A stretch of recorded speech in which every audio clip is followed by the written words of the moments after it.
Hello विद्यार्थियों, आप सभी को मेरा नमस्कार। मैं पूजा पांडे, आप सभी का स्वागत है आपके अपने यूट्यूब चैनल आर्ट गंगा में। विद्यार्थियों, आज आपके लिए मैं जोगीमारा से महत्वपूर्ण क्वेश्चंस लेके आई हूँ विद्यार्थियों। और लगभग जैसे मैं आज जोगीमारा के क्वेश्चन लाऊंगी तो कल मैं अजंता के, फिर एक एक अल्टरनेट क्रम से जितने क्वेश्चन बन सकेंगे उन क्वेश्चनों को मैं आपके सामने रखूंगी और आप लोग देखेंगे कि कैसे क्वेश्चन बन सकते हैं और कैसे क्वेश्चन आए हैं। दोनों रखूंगी, कैसे क्वेश्चन बन सकते हैं और कैसे क्वेश्चन आने की संभावना हो सकती है, इस तरीके से आप लोग देखेंगे। तो आइए पढ़िए जोगीमारा के महत्वपूर्ण प्रश्न। भारत में भित्ति चित्रण की शुरुआत किस गुफा से होती है? भारत में भित्ति चित्रण की शुरुआत किस गुफा से मानी जाती है या होती है? तो देखिए, जोगीमारा, अजंता, बादामी, एलोरा, यहाँ से कोई लेना देना है नहीं, यहाँ से अभी कोई लेना देना है नहीं, यहाँ से है लेकिन जोगीमारा के बाद में है। पहले क्या है? जोगीमारा। तो भित्ति चित्रण की शुरुआत, भित्ति चित्रण की शुरुआत कहता है तो जोगीमारा। अगर भित्ति चित्रण का चरमोत्कर्ष कहता है, अगर भित्ति चित्रण का चरमोत्कर्ष कहता है तो तुरंत क्वेश्चन चेंज हो जाएगा आंसर उसका। तब आप क्या कहेंगे? अजंता। अगर शुरुआत पूछेगा तो आप कहेंगे जोगीमारा, अगर चरमोत्कर्ष पूछेगा तो आप कहेंगे अजंता है। तो भारत में भित्ति चित्रण की शुरुआत जोगीमारा से होती है। अच्छा, भित्ति चित्रण के बारे में थोड़ा सा समझ लेते हैं। भित्ति चित्रण क्या है? तो भित्ति चित्रण दीवार पर बनाए गए चित्रों को भित्ति चित्र कहते हैं। दीवार पर बनाए गए चित्रों को भित्ति चित्र कहते हैं। और इसके पहले जो आपने प्रागैतिहासिक काल में पढ़े थे चित्र, वो चित्र कहाँ पर बनाए गए थे? शैल चित्र थे, वो चट्टानों पर बनाए गए थे, रॉक पर बनाए गए थे। तो ऐसे चित्रों को शैल चित्र कहा जाएगा। और जब गुफाओं की शुरुआत हो जाएगी तो वहां से भित्ति चित्रण की शुरुआत मानी जाती है। प्रागैतिहासिक काल में शैल चित्र है, जोगीमारा से शुरुआत हो जाती है भित्ति चित्रण की। ध्यान रखिएगा। भारत की सबसे पहली खोजी गई गुफा किस धर्म से संबंधित है? तो जैन धर्म से संबंधित है। भारत में खोजी गई पहली गुफा किस धर्म से संबंधित है? तो जैन धर्म से संबंधित है। अच्छा, हिंदू धर्म से खोजी गई पहली गुफा कौन सी है? अगर पूछा जाएगा आपसे कि अच्छा ये तो ठीक है लेकिन हिंदू धर्म से खोजी गई पहली गुफा कौन सी है, तब आप कहेंगे बादामी। हिंदू धर्म से, भारत में हिंदू धर्म से खोजी गई पहली गुफा या हिंदू धर्म से संबंधित पहली गुफा कौन सी है? आप कहेंगे बादामी है। तो बादामी को वहां लगाएंगे जब हिंदू धर्म की बात होगी। और भारत की पहली खोजी गई गुफा जैन धर्म से संबंधित है। अब जोगीमारा को जैन धर्म से संबंधित किसने कहा था? जोगीमारा को जैन धर्म से संबंधित है यह गुफा, किसने कहा था? तो जैन धर्म से संबंधित गुफा श्री राय कृष्ण दास ने कहा था कि यह गुफा जैन धर्म से संबंधित है। अच्छा, फिर यूनानी धर्म से संबंधित किसने कहा है? यूनान धर्म से संबंधित यह गुफा कही जाती है। तो यूनान धर्म से संबंधित डॉक्टर ब्लॉक के अनुसार ये गुफाएं यूनान धर्म से संबंधित है। कभी क्वेश्चन पूछ लिया जाए कि मान लीजिए जोगीमारा गुफा को पूछ लिया उसने और कहा कि जैन धर्म दिया ही नहीं और पूछ लिया, जैसे ये क्वेश्चन आपका कि जोगीमारा की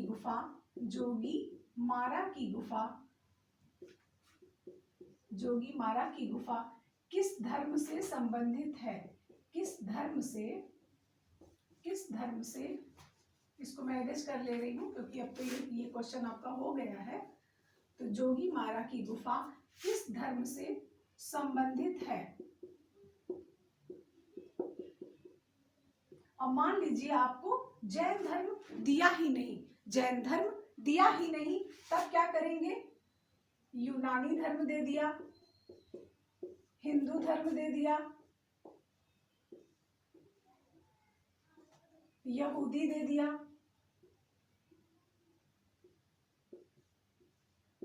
और आपका बौद्ध धर्म दे दिया।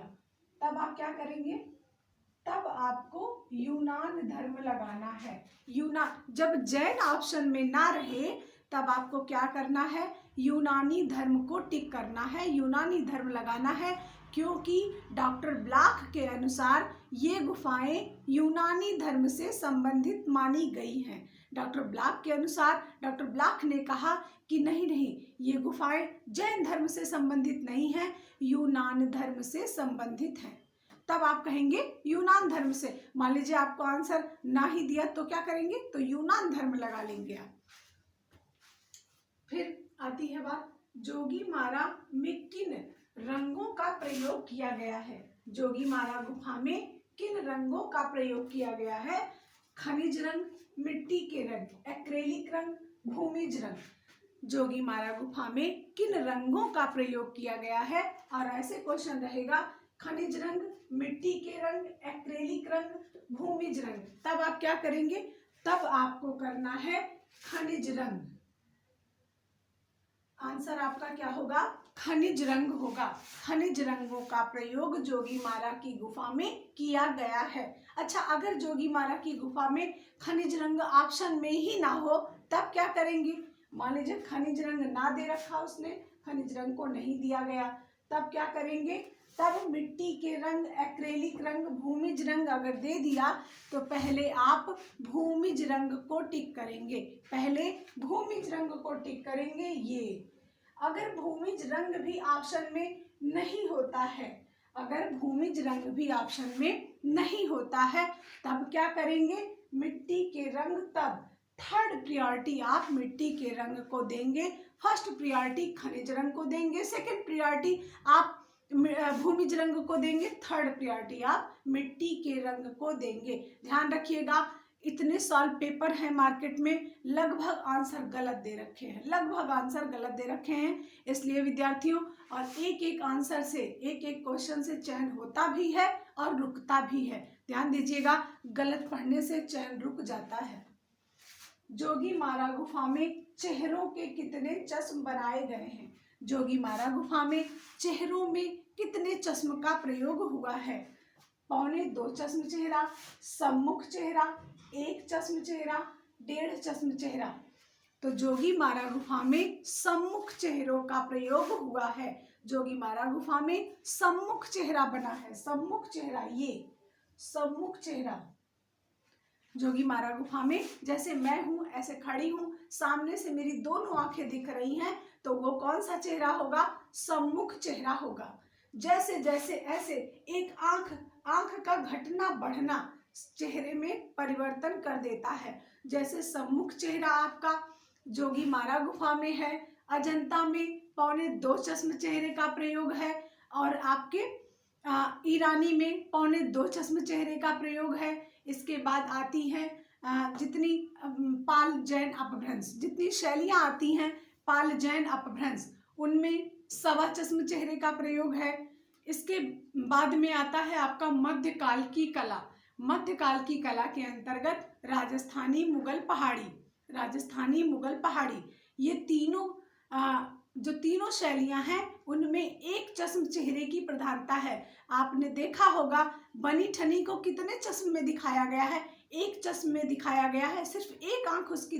अभी आप राजस्थानी शैली के चित्रों को देखिए, मुगल शैली के चित्रों को देखिए, एक ही आंख दिखती है, और वही है क्या, चश्म है। वही जितनी आंख दिखे उतना चश्म होता है। और राजस्थानी पहाड़ी मुगल में 1 चश्म चेहरा, पाल जैन अपभ्रंश में 1.25 चश्म चेहरा, कंपनी 1.5 लेके आती है, कंपनी में 1.5 चश्म चेहरे का प्रयोग है। ऐसे आप लर्न करेंगे तो बहुत इजी पेपर हो जाएगा आपके लिए, और परीक्षा बहुत ही इजी हो जाएगी। फिर अगला क्वेश्चन आपका आता है, ठीक, अब मैं थोड़ा सा क्वेश्चन आपको लिख के आंसर करूंगी, लिख के बताऊंगी कि क्वेश्चन कैसे आ सकता है। देखिए विद्यार्थियों, पढ़ाने में देखिए पढ़ते तो सभी हैं, सभी को पता है कि क्या हमें पढ़ना है क्या नहीं पढ़ना। बुक्स उठा लाते हैं, 5, 6, 8 बुक्स ले लिया, मेरे पास इतनी बुक्स है। अच्छा, यूट्यूब पर बड़ा प्रचार भी रहता है, 5 बुक खरीदिए सिलेक्शन पाइए, 6 बुक खरीदिए सिलेक्शन पाइए। अब पता चला 6 बुक्स को तो मैंने ले लिया, लेकिन कोई अच्छा कंटेंट हमें मिला ही नहीं, और जो कंटेंट मिला भी वो मान के चलिए 70% गलत, 30% सही। उसमें बच्चा क्या करेगा, एकदम भौचक्का हो जाएगा, क्या पढूं क्या ना पढूं समझ में ही नहीं आएगा। देखिए, जैसे क्वेश्चन पूछ दिया कि जोगी मारा गुफा में, जोगी मारा गुफा का समय क्या है, जोगी मारा गुफा का समय क्या है, मान लीजिए जोगी मारा गुफा का समय क्या है पूछ दिया, और जोगी मारा गुफा का समय है 300 ईसा पूर्व या 3री शताब्दी ईसा पूर्व। और अगर ये ना दिया, अगर ये दिया ही नहीं ऑप्शन में, तब क्या करना है, तब आपको ऑप्शन दे देगा 200 ईसा पूर्व, फिर दे देगा आपको 100 ईसा पूर्व, फिर दे देगा आपको 400 ईसा पूर्व, फिर आपको आंसर में दे दिया 500 ईसा पूर्व। बताइए विद्यार्थियों, आप लोग क्या लगाना पसंद करेंगे, क्या सही आंसर हो सकता है। थोड़ा सा दिमाग को अगर आप अपने विस्तार करेंगे तो आप पाएंगे कि आपका आंसर बी सही होगा। क्यों सही होगा, उसका कारण है। क्यों सही होगा, क्योंकि विंसेंट स्मिथ ने इन गुफाओं का समय प्रथम शताब्दी ईसा पूर्व कहा है। इन गुफाओं का समय क्या कहा है, प्रथम शताब्दी ईसा पूर्व कहा है। जाहिर सी बात है आपका यह सही हो जाएगा। मान लीजिए अगर ये ना दिया, मान लीजिए अगर ये ऑप्शन में ना दिया, तब क्या सही होगा, तब आप चले आइए 400 ईसा पूर्व पे, क्योंकि किसी गुफा का एक दिन में निर्माण नहीं होता है, और 300 ईसा पूर्व तो उसका समय ऑलरेडी है ही है। तो अगर और बढ़ के चलेंगे हम तो 400 ईसा पूर्व को हम टिक कर लेंगे। अगर थोड़ा सा हम समझदारी बढ़ाएंगे अपनी तो 400 ईसा पूर्व को हम टिक कर लेंगे, हमारा आंसर सही हो जाएगा। क्योंकि एग्जैक्ट टाइम तो दिया ही नहीं है, 300 ईसा पूर्व है एग्जैक्ट टाइम, और दिया नहीं इसको, तो हम क्या करेंगे, इसको अगर नहीं दिया गया है तो हम 400 ईसा पूर्व को टिक कर लेंगे, हमारा क्वेश्चन आंसर गलत नहीं होगा। अगर सभी दिया है और 300 ईसा पूर्व दिया है तो नो डाउट हमारा आंसर यही सही होगा। जैसा ऑप्शन रहे वैसा आंसर करिए, कोई जरूरी नहीं है कि जो क्वेश्चन मैं बता रही हूँ एकदम हूबहू आ जाए, लेकिन जिस ट्रिक से मैं बता रही हूँ उस ट्रिक से तो निश्चित तौर पर आपको 125 में अगर क्वेश्चन मिलेंगे, 120 क्वेश्चन तो निश्चित तौर पर मिल ही जाएंगे, अगर आप अच्छे से चीजों को पढ़ते हैं, समझते हैं, फॉलो करते हैं तो। अच्छा, दूसरा क्वेश्चन लेते हैं। जैसे मान लीजिए कि जोगी मारा गुफा,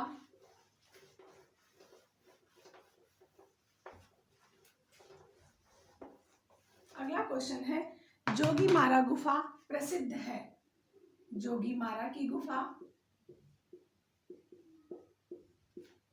जोगी मारा गुफा प्रसिद्ध है,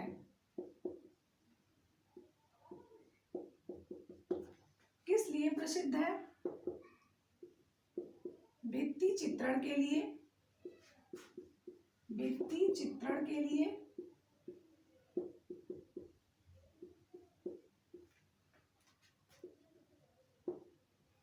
गुफाओं के लिए,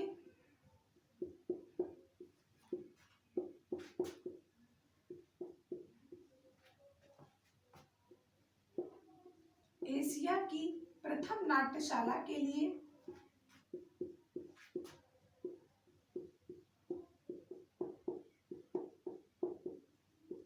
एशिया की प्रथम नाट्यशाला के लिए प्रसिद्ध है, या प्रसिद्ध है देवदासियों का निवास स्थान, देवदासियों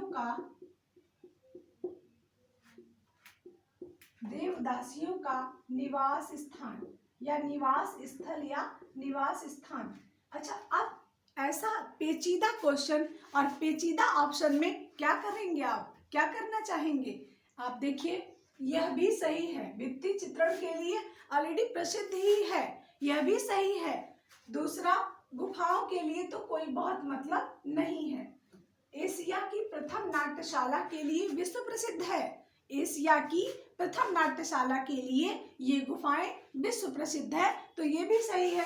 देवदासियों का निवास स्थल है, असित कुमार हल्दर ने कहा है कि ये गुफाएं कुछ नहीं, देवदासियों का निवास स्थल मात्र है। अब बताइए, सारे तो ऑप्शन सही लग रहे हैं, फिर करना क्या है?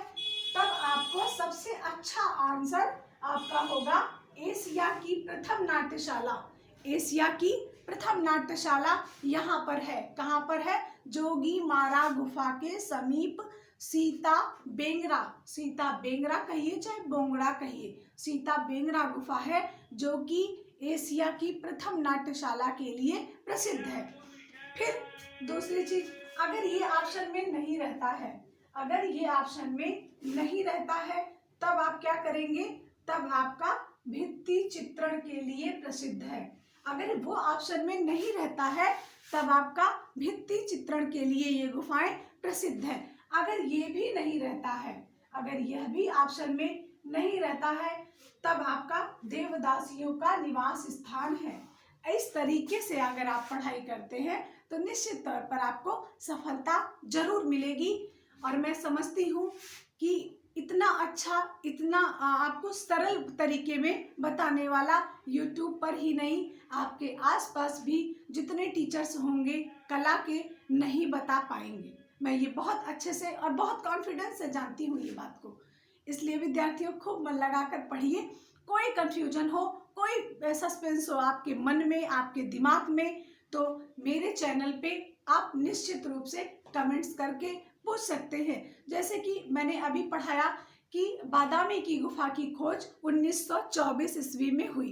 कुछ बुकों ने लिखा है, हालांकि कुछ बुकों ने, ऐसा नहीं है कि बच्चे गलत पूछ रहे हैं, कुछ बुकों में लिखा गया है कि 1934 ईस्वी में इसकी खोज हुई थी। तो विद्यार्थियों 1934 नहीं है, 1924 ईस्वी है। ध्यान दीजिएगा, एक एक क्वेश्चन बहुत ही महत्वपूर्ण होता है। 1924 ईस्वी में इसकी खोज स्टेला क्रैमरिस ने की थी और सर्वप्रथम इसको देखा किसने था? वर्गीज और बनर्जी महोदय ने सर्वप्रथम इन गुफाओं को देखा था। ध्यान दीजिएगा, यह बहुत ही अच्छा क्वेश्चन है और लगभग हमेशा आने वाला क्वेश्चन है। हम तो ये नहीं समझते हैं कि जब एक बार दो बार आयोग ने मान लिया, आयोग जो मानेगा भाई वही तो आंसर आप करेंगे। अच्छा, दोबारा जब आयोग नहीं मानेगा तो क्या आप पहले जाके कोर्ट में ये नहीं कर सकते हैं कि भाई पहले तो आपने ये माना है, आप क्यों ये मान रहे हैं? तो ऑटोमेटिक आपका क्वेश्चन सही हो जाएगा। विद्यार्थियों, एक जबरदस्त तरीके से तैयारी करिए। इतनी बड़ी वैकेंसी बहुत साल बाद आई है और इतनी सीटों को लेकर। अच्छा, एक बात और है, इसी समय आपका जूनियर, इसी समय आपका टीजीटी, इसी समय आपका पीजीटी, इसी समय आपका प्रोफेसर, इतनी नौकरियां साथ में लगी हैं, तो जाहिर सी बात है कंपटीशन बट गया है। जाहिर सी बात है कंपटीशन बट गया है, एक अलग अलग क्षेत्र में, अलग अलग दायरे में सीमित हो जाएगा। इससे सभी विद्यार्थियों को लाभ मिलेगा। ऐसा नहीं है कि कुछ ही विद्यार्थियों को लाभ मिलेगा। कुछ जूनियर में जाएंगे, कुछ प्रोफेसर में जाएंगे, कुछ प्रवक्ता में जाएंगे, कुछ आपके टीजीटी में जाएंगे। तो सारे विद्यार्थियों को लगभग जो कंपटीशन हाई लेवल का है, वह लगभग कंपटीशन तो बहुत टफ है, सही है, लेकिन वह डिवाइडेशन उसका हो गया है और वह बंटवारा कहीं ना कहीं आपको बेनिफिट जरूर दिलाएगा। धन्यवाद विद्यार्थियों। और एक मुहिम छेड़िए, पहले तो आप लोग जो है चैनल को सब्सक्राइब खूब करिए और कराइए। इसके बाद मैं जब लाइव आती हूँ फिर देखिए मजा पढ़ने का। और विद्यार्थियों, मेरा ऑनलाइन ऑफलाइन दोनों क्लास चल रहा है। जिन विद्यार्थियों को ऑनलाइन क्लास करनी हो वो विद्यार्थी हमारे दिए गए नंबर पर संपर्क करके ऑनलाइन बैच में एडमिशन ले सकते हैं। अभी बैच में बहुत ज़्यादा कुछ छूटा नहीं है, हालांकि अब नई बैच नहीं चल पाएगी क्योंकि मान के चलिए कि जून के फर्स्ट या सेकेंड वीक में एग्ज़ाम हो जाने हैं, एकदम निश्चित रूप से हो जाने हैं। यही संभावना बन रही है, जैसा कि आयोग के द्वारा भी ये बताया जा रहा है कि इस समय पे परीक्षा हो जाएगी। तो विद्यार्थियों, समय नहीं है, इसी बैच में जो भी 12 होना होगा इसी बैच में आप लोगों का हो जाएगा। इसलिए जो इच्छुक विद्यार्थी हैं, पढ़ना चाहते हैं, वो जो है एडमिशन ले सकते हैं, अपनी पढ़ाई कर सकते हैं। हमारे यहाँ पढ़ाने का बहुत अच्छा तरीका है। मैं ऑनलाइन कम से कम 1.5 से 2 घंटे क्लास चलाती हूँ, और मान के चलिए जब एग्ज़ाम आ जाता है तो वही 1.5 घंटे की 2 घंटे की क्लास 3 घंटे 3.5 घंटे में कन्वर्ट हो जाती है, और बहुत ज़बरदस्त तैयारी होती है, इसमें कोई संदेह नहीं है विद्यार्थियों। वैसे पढ़ते रहिए, आगे बढ़ते रहिए। इन्हीं शुभकामनाओं के साथ हम आपको अपने